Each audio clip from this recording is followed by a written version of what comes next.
সচিবালয়কে আওয়ামী লীগের অফিস বানিয়েছিলেন ২৬ সচিব। বাংলাদেশের সচিবালয় একসময় ছিল আওয়ামী লীগের ব্যক্তিগত অফিসের মতো। না, এটা কোনো গল্প নয়, এটা ভয়ঙ্কর বাস্তবতা। টানা ১৫ বছরের বেশি সময় ক্ষমতায় থেকে শেখ হাসিনা শুধু রাজনৈতিক নিয়ন্ত্রণই করেননি, বরং প্রশাসনকেও নিজের ইশারায় নাচিয়েছেন।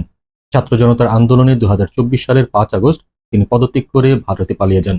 কিন্তু এর আগে প্রায় ২৬ জন সচিবকে ব্যবহার করে পুরো সচিবালয়কে বানিয়েছিলেন আওয়ামী লীগ শাসনের শক্ত ঘাঁটি। এই তালিকায় আছেন মুখ্য সচিব থেকে শুরু করে মন্ত্রিপরিষদ সচিব, পিএসসি চেয়ারম্যান। অনেকে এখন কারাগারে, কেউ আবার পালিয়ে আছে বিদেশে। নাম শুনলে হয়তো চমকে যাবেন: আবুল কালাম আজাদ, নজিবুর রহমান, কামাল আব্দুল নাসের চৌধুরী, কায়কাউস রানা। তালিকা আরো অনেক দীর্ঘ।